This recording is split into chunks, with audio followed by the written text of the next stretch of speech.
Scrappy Peeps, Suzanna here today for Scrapbooking from Boys to Men. We're going through the letters of the alphabet A to Z, and this week is the letter D, and I have done Daily Grind. That was the layout that I just showed you there, and this is actually a sketch-inspired layout. So this is actually week, I think, 17, 16, but I am working on week 14 sketch. You will see it has hexagons in it, and I am not a huge fan of hexagons on my own, so this was a challenge for me. I am also working with my late afternoon collection by Amy Tangerine that was in my scrap room kit, and from the sketch I'm only working on the left hand side page because that's what I could manage, and so I've actually reversed the sketch a little bit in that there's a pattern paper or a cardstock in the center, and then a white border, and then a large white border, and then a striped border on either side of where the hexagons are. So you can see I've put the stripes on either side. I love the multicolor in this. I have started playing with color a little bit more, and that's been fun for me. So that's kind of what this is about, is just playing with color again, and then hexagons and kind of challenging myself. So I'm going to cut out a bunch of hexagons. I'm going to skip through that. You see me just do the two. Those are dies from Tailored Expressions that I got ages and ages ago, of different sizes. I just cut out a bunch. I had no idea what it was that I was going to do, so I'm going to go ahead and anchor down these side pieces, and then I'm going to arrange the hexagons. I want to get a little bit of variety of white in there too, because I like the contrast of the white and the blue. And so in the sketch, it calls for just a scattering of hexagons on the left-hand side and then a scattering on the right-hand side. So I'm going to put a few so that they fit around the photo, and then don't distract too much from the photo because there is a lot of color.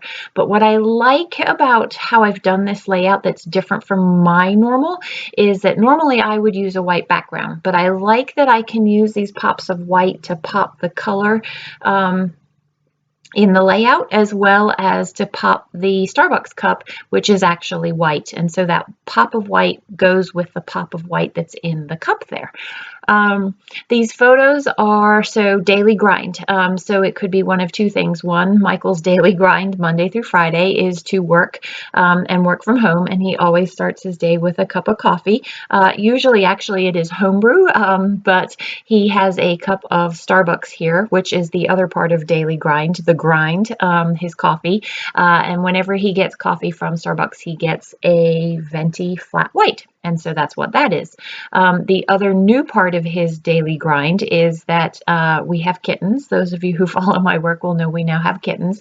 And Luna, the gray kitten, likes to sit on that blanket next to his laptop. I think the laptop must emit some heat, and she finds it warm. So in the afternoon, actually it's in the later morning, she goes and joins him there. So I've committed to these hexagons. I am going to pop up a few of them, again, just for the texture that I like in my layouts. And I'm also going to use some smaller ones and maintain that blue border.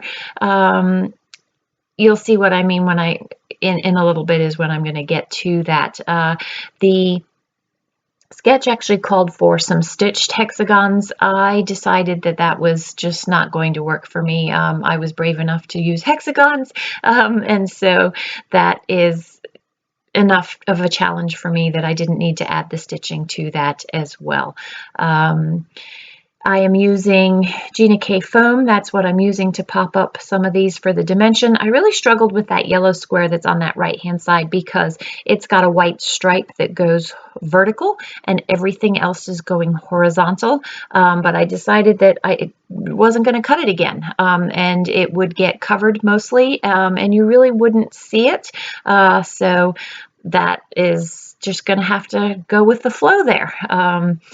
So right there is where you can see I move that blue and then that red. And the funny thing about that red is I actually totally cover it up. You don't see it. I wanted, you see how I put the photos there? So you were supposed to see it, but the way I actually end up covering it. See, right there. And I don't realize that I wanted that hint of red there, and you miss it entirely. So whatever. We try and make these concessions, and then, yeah. So I went and I cut down that larger yellow, so that I could have that little bit of blue popping through there. And then I decided that that would look cool around that yellow hexagon that I told you is the one that I struggle with. It just gives it a little bit of dimension, and it's really the only one that stands out like that, but that's okay. I will tell you that this green, so I skipped away on this. I went off camera and I dug through my stash, and that is the only piece that is not Amy Tangerine of the pattern papers. I really felt like I had a lot of yellow and blue and then that splash of red, but I wanted that little bit of green to tie it together. So that is some really old Imaginis, a company that is no more that I actually used to design for. So the sketch does not call for something behind these photos, but I don't like white pens.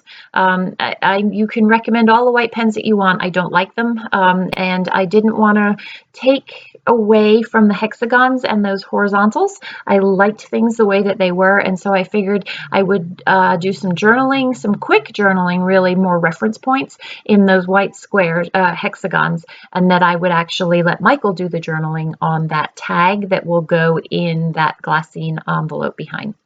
So with the kit, if you get the add-ons, you get the coordinating alphas. So these are the Amy Tangerine late afternoon thickers that go with this, and that's what so daily grind is what I am going to do.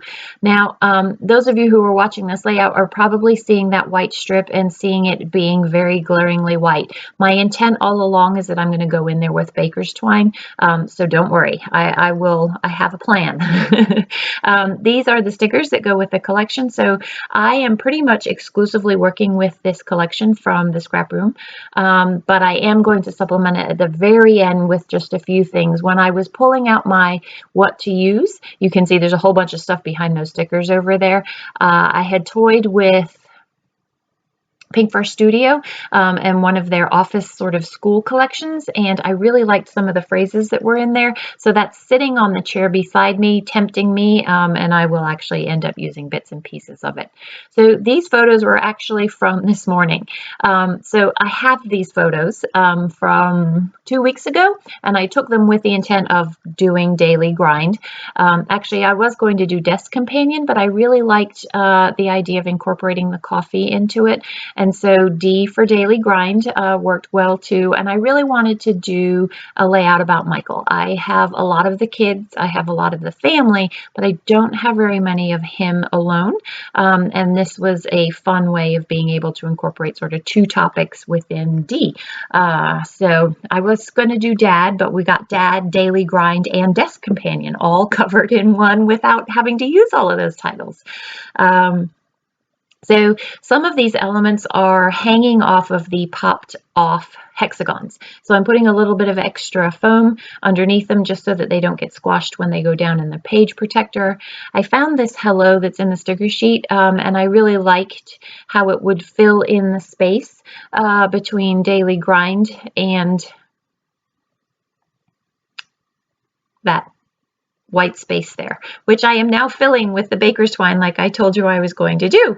So I like that you still have that white. It ties all the white into the layout together, and it kind of softens the vibrancy of those colors.